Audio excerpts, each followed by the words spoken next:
Assalamualaikum warahmatullahi wabarakatuh. Halo teman-teman semua, apa kabar? Perkenalkan, nama saya Arya Rahmat Ramadan dari kelas 10 MIPA 1 SMA Negeri 1 Karawang. Di video kali ini saya akan membahas atau mempresentasikan mengenai kerajaan-kerajaan Hindu-Buddha di Indonesia yang terdiri dari 5 kerajaan Hindu dan 3 kerajaan Buddha. Jadi kalau misalnya kalian penasaran apa aja sih yang akan saya bahas, jangan di skip videonya. Jangan lupa juga untuk di like, comment, share, dan subscribe channel ini. So, happy watching!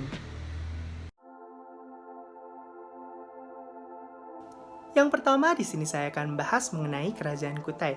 Kerajaan Kutai atau Kutai Matadipura merupakan salah satu kerajaan bercorak Hindu yang terletak di Muara Kaman, Kalimantan Timur, lebih tepatnya di hulu Sungai Mahakam.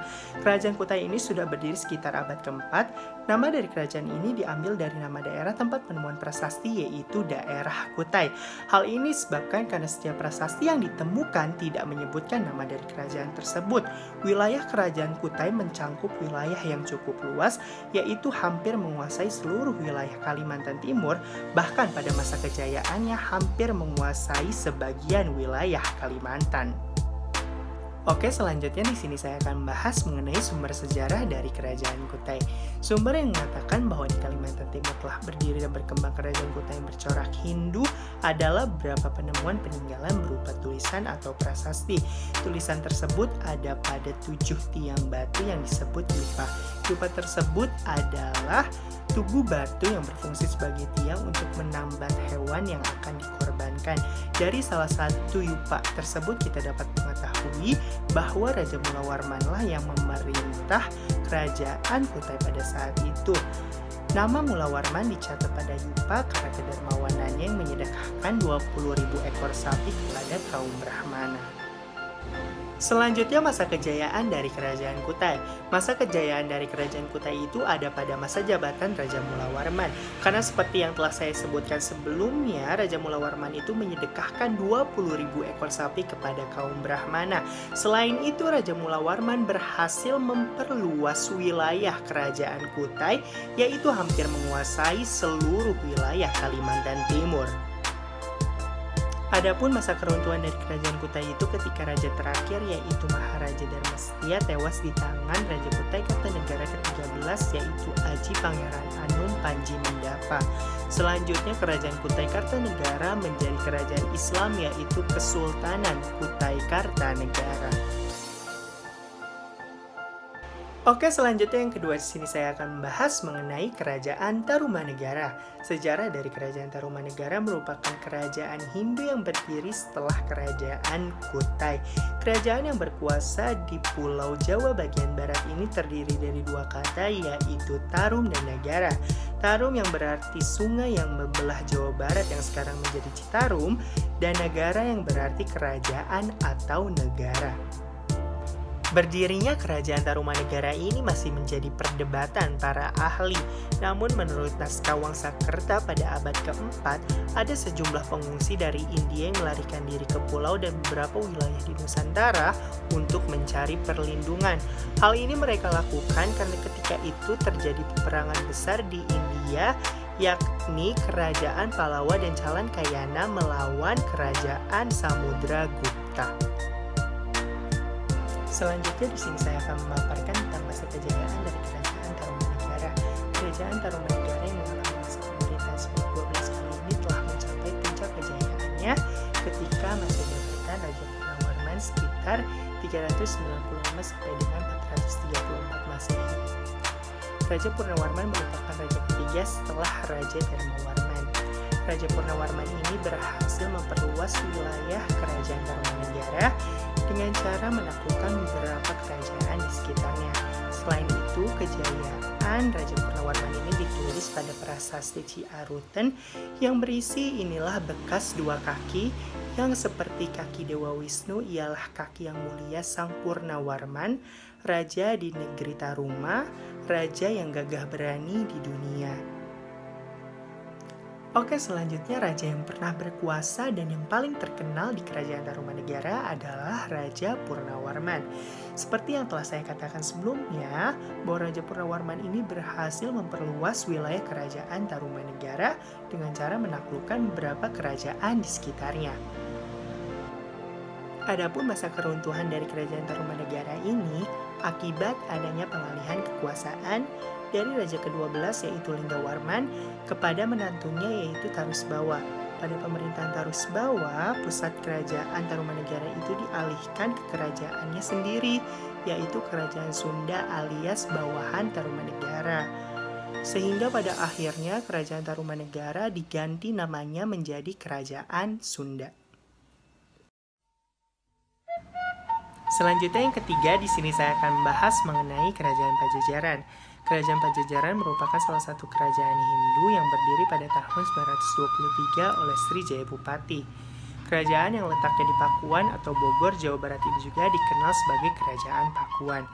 Berawal dari melemahnya Kerajaan Majapahit pada masa pemerintahan Brawijaya V, kemudian beberapa anggota dan rakyatnya mengungsi ke Kerajaan Galuh, Kuningan, Jawa Barat pada masa pemerintahan Raja Dewa Niskala. Kemudian pada saat itu Raja Dewa Niskala memperistri salah satu pengungsi anggota kerajaan. Namun pernikahan mereka tidak disetujui oleh Raja Susuk Tunggal karena terdapat peraturan yang mengatakan bahwa keturunan Sunda Galuh dan keturunan Majapahit itu dilarang untuk menikah. Seketika itu terjadilah peperangan antara Raja Dewa Niskala dan Raja Susuk Tunggal. Selanjutnya, Dewan Penasihat dari dua kerajaan tersebut meminta mereka untuk melakukan perdamaian agar peperangan tersebut tidak berlanjut. Jalan perdamaian yang disarankan yaitu Raja Susuk Tunggal dan Raja Dewa Niskala harus turun tahta dan menggantikannya dengan pemimpin baru. Lalu terpilihlah Jaya Dewata atau Prabu Siliwangi, yaitu putra dari Raja Dewa Niskala dan menantu dari Raja Susuk Tunggal. Jaya Dewata yang memiliki gelar Sri Baduga Maharaja kemudian mempersatukan kembali dua kerajaan tersebut dan terbentuklah Kerajaan Pajajaran. Adapun masa kejayaan dari Kerajaan Pajajaran ini dimulai ketika Sri Baduga Maharaja diangkat sebagai Raja Kerajaan Pajajaran, yaitu pada tahun 1482 Masehi. Pada masa ini juga diceritakan sebagai masa keemasan kerajaan karena banyak sekali infrastruktur yang dibangun, seperti pembangunan parit-parit yang mengelilingi ibu kota kerajaan sebagai perbaikan pengairan pertanian rakyat. Selain itu juga untuk keamanan dan pertahanan kerajaan. Selanjutnya, raja yang paling terkenal di Kerajaan Pajajaran yaitu Sri Baduga Maharaja atau Prabu Siliwangi karena banyak sekali perubahan yang ia berikan, salah satunya dalam hal infrastruktur. Runtuhnya Kerajaan Pajajaran itu diakibatkan karena adanya serangan dari kerajaan Sunda lainnya yaitu Kesultanan Banten pada tahun 1579. Zaman Kerajaan Pajajaran itu berakhir dengan ditandai diboyongnya singgasana raja atau Palangka Seriman Sriwacana dari Pakuan ke Serosowan Banten oleh prajurit Maulana Yusuf.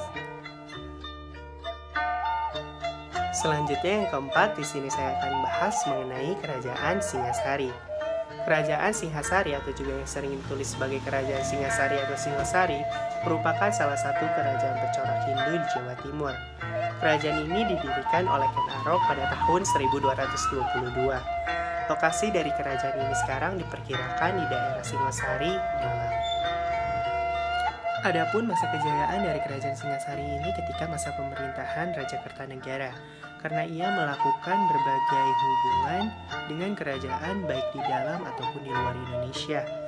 Pada saat itu juga terdapat ekspedisi Pamalayu. Dan pada zaman tersebut juga dua agama yaitu Hindu dan Buddha hidup berdampingan. Bahkan Raja Kertanegara memiliki agama campuran yaitu antara Hindu dan Buddha.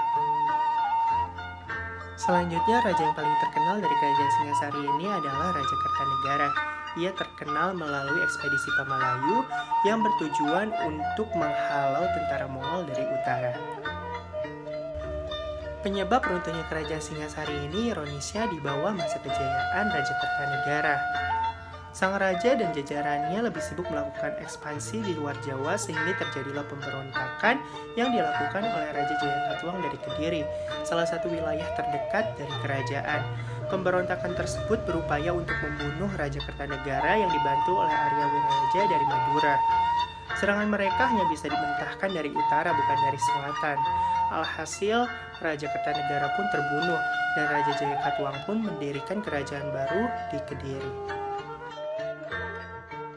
Selanjutnya yang kelima, di sini saya akan menjelaskan mengenai Kerajaan Bali. Kerajaan Bali ini terletak di Pulau Bali, yaitu di sebelah timur Provinsi Jawa Timur. Kerajaan Bali ini memiliki hubungan yang erat dengan kerajaan-kerajaan di Jawa, khususnya di Jawa Timur, seperti Kerajaan Singasari dan Majapahit. Kerajaan Bali ini berdiri pada abad ke-8 hingga abad ke-14. Adapun masa kejayaan dari Kerajaan Bali ini ketika Dharma Udayana naik tahta. Pada masa Dharma Udayana ini, kerajaan mengalami kejayaan dengan sistem pemerintahan yang semakin jelas. Pada masa ini juga pihak kerajaan mempererat hubungan tersebut dengan mengawinkan Dharma Udayana dengan Mahendradatta, yaitu putri dari Mahkota Wangsawardhana dari Jawa Timur. Hal tersebut akhirnya memperkokoh kedudukan kerajaan di antara Pulau Jawa dan Bali. Selanjutnya, raja yang paling terkenal dari kerajaan Bali tidak lain atau tidak bukan merupakan Dharma Udayana Warmadewa. Alasan runtuhnya kerajaan Bali ini karena diserang oleh kerajaan Majapahit yang sedang memperluas wilayah kekuasaannya. Sri Gajah Waktera pun, yaitu raja terakhir dari kerajaan Bali, dibunuh oleh Gajah Mada. Selanjutnya yang keenam, di sini saya akan membahas mengenai Kerajaan Melayu. Kerajaan Melayu merupakan nama dari kerajaan yang terletak di Sumatera. Dari keterangan dan bukti yang disimpulkan dari prasasti dan dari berita Cina, keberadaan kerajaan yang mengalami naik turun ini sudah ada sejak abad ke-7 yang berpusat di Minanga, pada abad ke-13 yang berpusat di Dharmasraya, dan pada abad ke-15 yang berpusat di Seruwaso. Pada masa pemerintahan Aditya Warman, beliau berhasil memberikan kemakmuran karena beliau selalu memperhatikan kesejahteraan rakyat. Pada masa ini, Melayu mencapai puncak kejayaannya. Selanjutnya, raja yang paling terkenal di kerajaan Melayu tidak lain atau tidak bukan merupakan Aditya Warman, karena ia berhasil memberikan kemakmuran dengan cara memperhatikan kesejahteraan rakyatnya. Selanjutnya mengenai masa keruntuhan dari kerajaan Melayu. Alasan keruntuhan dari kerajaan Melayu ini akibat munculnya kerajaan-kerajaan yang lebih besar yang juga memiliki kepentingan dalam hal perdagangan. Selanjutnya yang ketujuh, di sini saya akan membahas mengenai Kerajaan Kalingga. Kerajaan Kalingga ataupun Kerajaan Halong merupakan kerajaan corak Hindu-Buddha yang pertama muncul di Pantai Utara Jawa Tengah pada abad ke-5 Masehi bersamaan dengan Kerajaan Kutai dan Kerajaan Dharmanegara.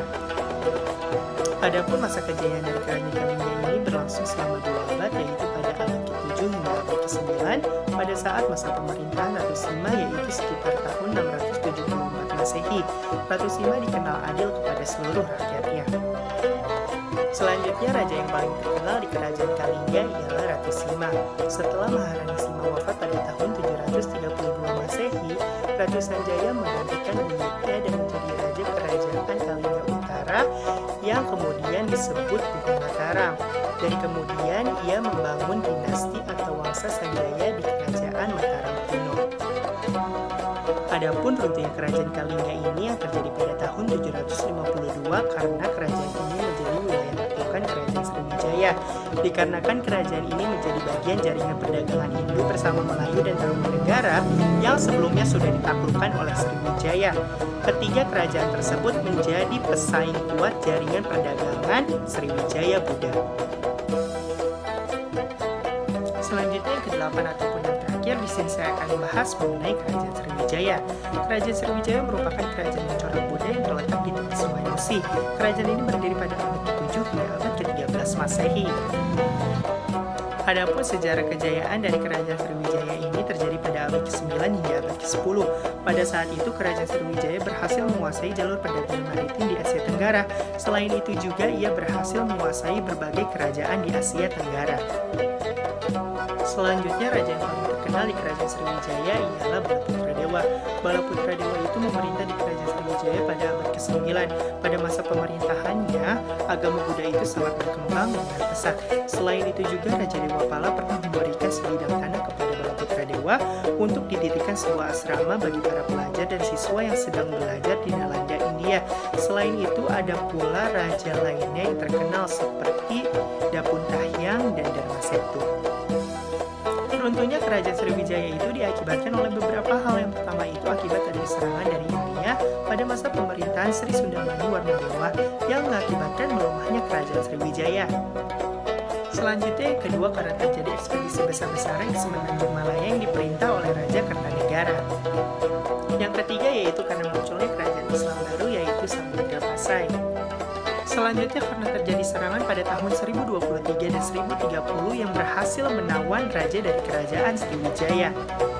Selanjutnya yang terakhir adalah karena adanya serangan dari kerajaan Majapahit pada tahun 1477 yang mengakibatkan kerajaan Sriwijaya takluk. Mungkin cukup sekian yang dapat saya sampaikan. Mohon maaf apabila ada kesalahan baik dalam perkataan ataupun perbuatan. Semoga semua yang saya sampaikan bisa bermanfaat untuk kalian semua. Terima kasih. Wassalamualaikum warahmatullahi wabarakatuh. Sampai jumpa.